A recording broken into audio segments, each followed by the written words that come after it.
Buen día. Estas son las noticias de hoy para gente despierta. Atención a los titulares de hoy. Un informe científico agita las aguas al revelar ADN no humano en nuestro genoma. También luz verde en España al uso del cannabis medicinal. Irán da un paso atrás y, cancela la obligatoriedad del velo. Y una que da que pensar. ¿Nos escucha Siri? Apple bajo sospecha.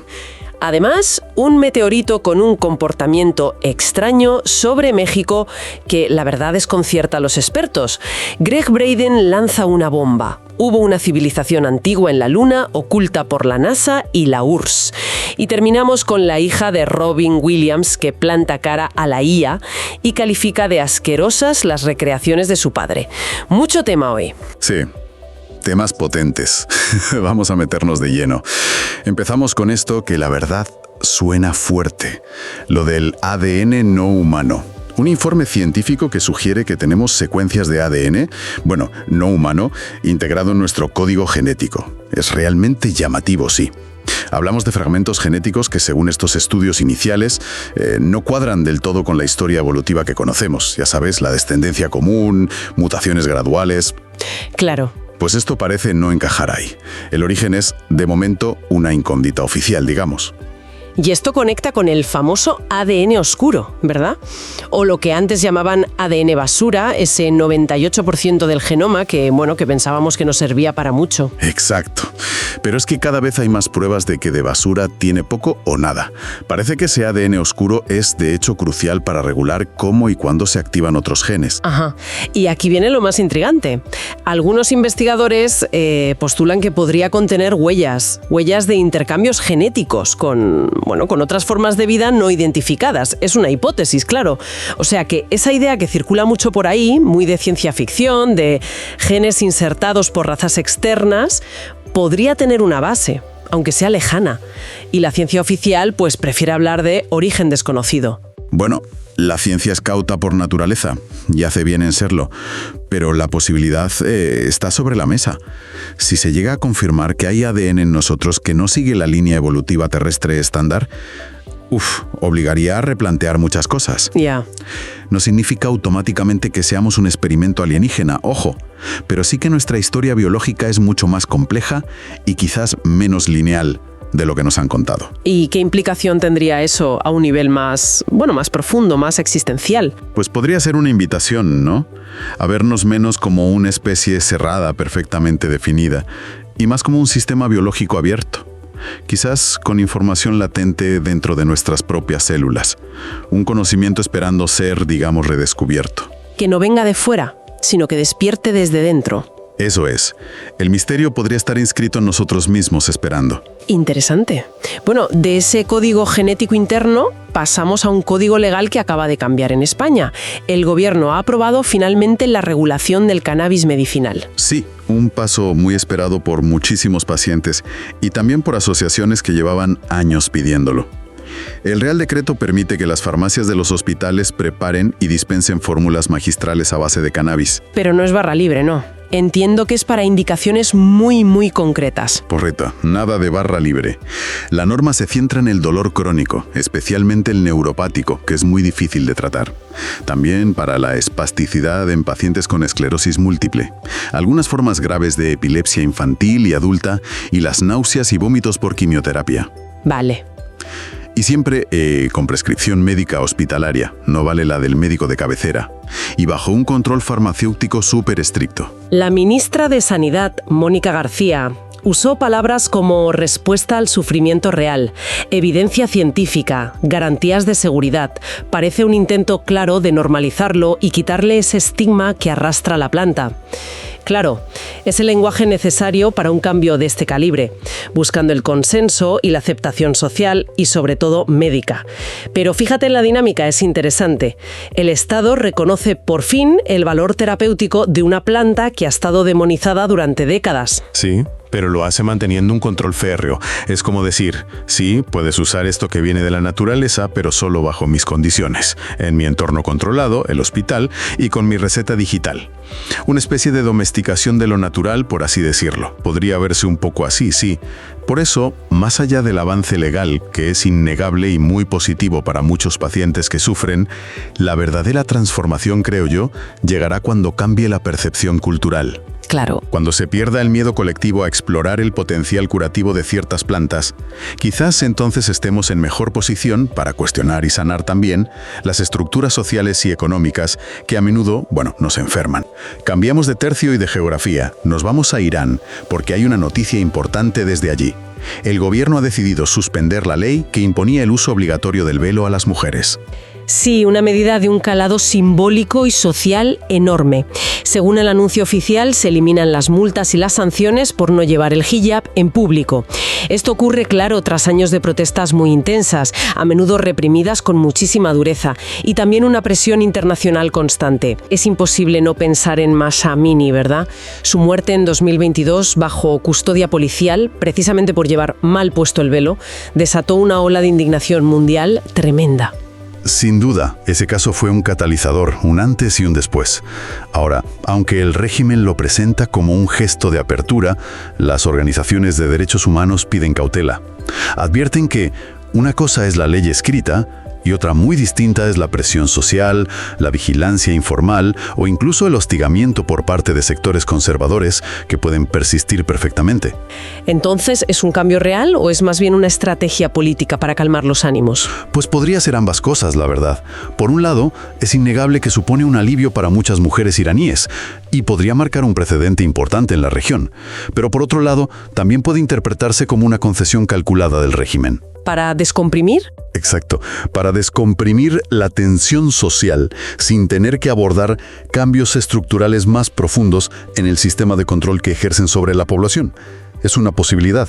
Lo que nos lleva a pensar en la libertad misma. ¿Qué es realmente ser libre en ese contexto? Exactamente. ¿Dónde reside la verdadera libertad? Simplemente en que no haya una obligación legal escrita o en la capacidad real y socialmente aceptada de poder elegir llevar o no llevar el velo sin miedo a represalias de ningún tipo, ya sean del Estado o de la propia sociedad. A veces los mayores gestos de libertad otorgada desde arriba pueden ser paradójicamente formas sutiles de mantener el control sobre las opciones reales de la gente. Es complejo. Sí, complejo. Y esa tensión entre libertad y control nos lleva directos al siguiente tema. El mundo digital y sus gigantes. Apple está en el punto de mira por presuntas escuchas a través de Siri. Sí, la polémica surge a raíz de un informe que se ha filtrado y que sugiere que Apple habría recopilado fragmentos de conversaciones privadas. Conversaciones captadas, se supone, accidentalmente por su asistente de voz, Siri. ¿Y qué hacían con esas grabaciones? Porque Apple siempre ha presumido mucho de privacidad, es casi su bandera. Ahí está el núcleo del asunto.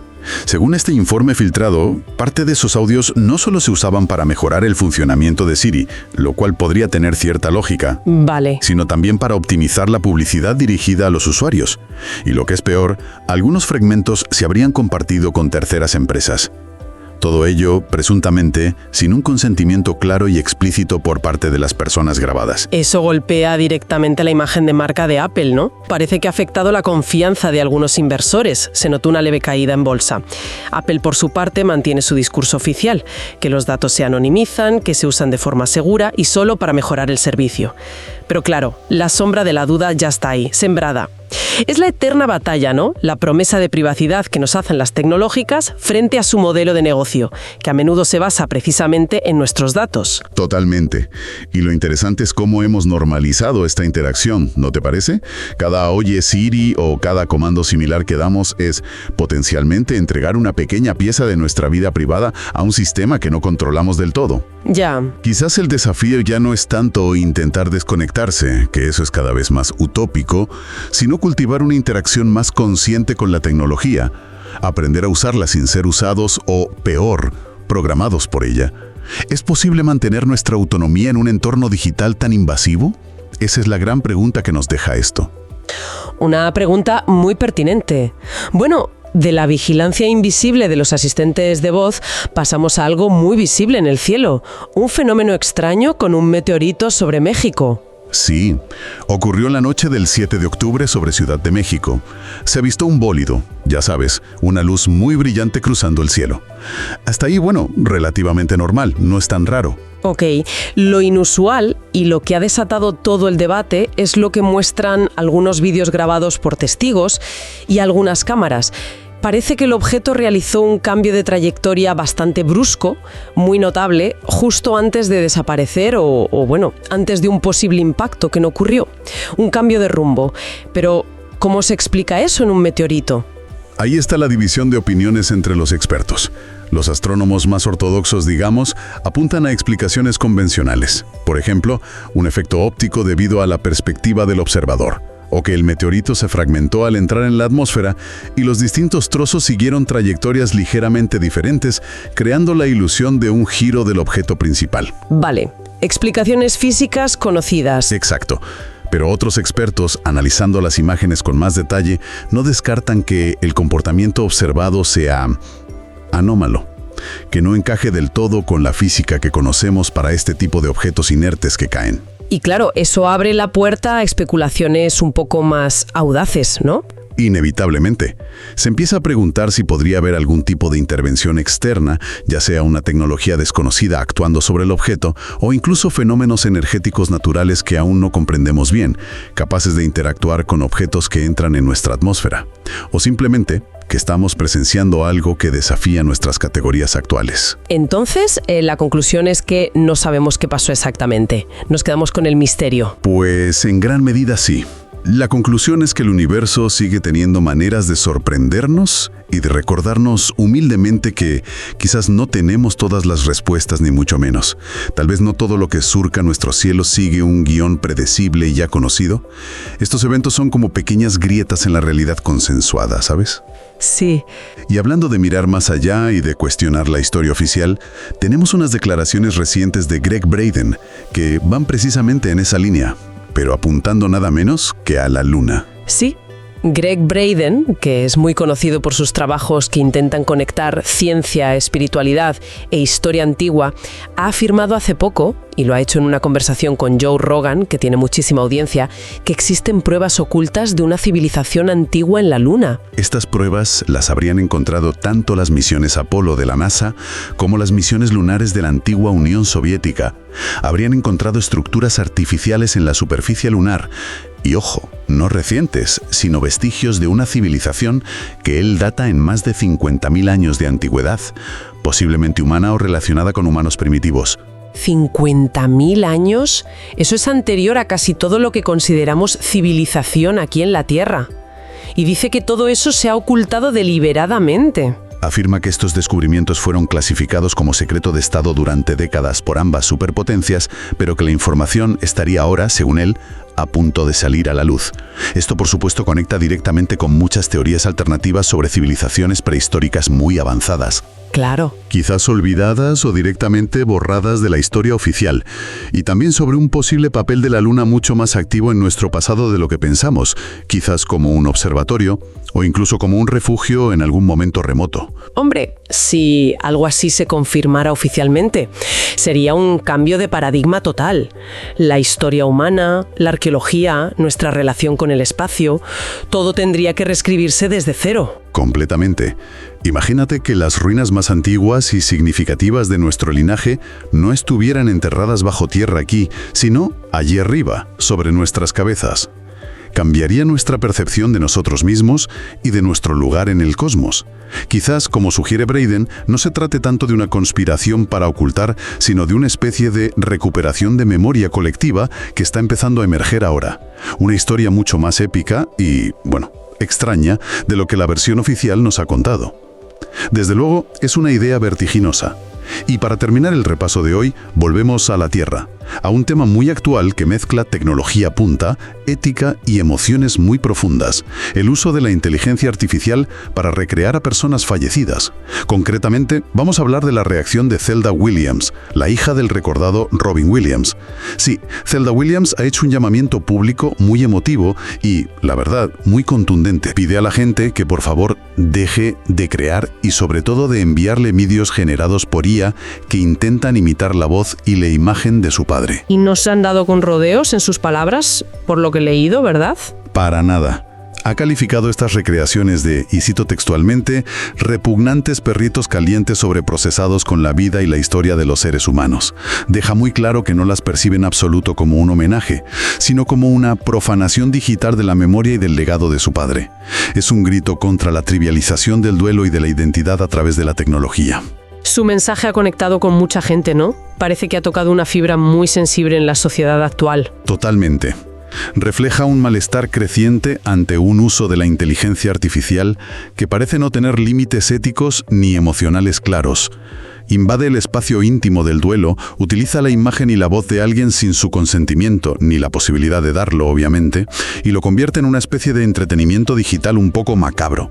Estamos cruzando una línea muy delicada. Corremos el riesgo de crear una especie de necrorealidad, como la llaman algunos expertos, donde los muertos se convierten en avatares digitales, manipulables y, comercializables. Es un riesgo real y muy serio, que el recuerdo, en lugar de ser algo vivo, personal, íntimo y respetuoso, se convierta en un producto sintético, un producto mercantilizado y sobre todo desconectado del verdadero ser humano que fue esa persona. Por eso la reflexión que propone Zelda Williams es fundamental. ¿Qué significa realmente honrar a alguien que ya no está entre nosotros? ¿Y cuál sería la respuesta desde esa perspectiva? Pues probablemente la respuesta no sea crear una imitación digital sin alma, por muy perfecta que sea técnicamente. Quizás honrar de verdad es mantener vivo su legado real, su impacto en nosotros, las historias que contamos sobre ellos, las enseñanzas que nos dejaron, el amor que compartimos. Todo eso que es intangible y profundamente humano. El verdadero homenaje reside en cómo integramos su vida en la nuestra, aquí y ahora, no en fabricar un fantasma digital para nuestro consumo. Un punto final muy potente, la verdad, para reflexionar sobre cómo usamos estas nuevas herramientas que tenemos. En Mindalia Radio y Mindalia Televisión también está el Dr. Mario Alonso Puig, médico, cirujano y conferenciante. Actualmente imparte conferencias y cursos sobre liderazgo, comunicación, creatividad y gestión del estrés a nivel nacional e internacional para múltiples universidades, empresas e instituciones. La aceptación solo significa reconciliarse con la realidad, es decir, asumir una realidad sencillamente porque es, aunque no me guste. La aceptación me permite tomar acciones una vez que he asumido que esa es mi nueva realidad. Hoy también les pedimos darle me gusta a este vídeo porque con este sencillo gesto contribuyen al despertar global. Gracias por permanecer despiertos. Que tengan un día lleno de buenos propósitos. Hasta mañana.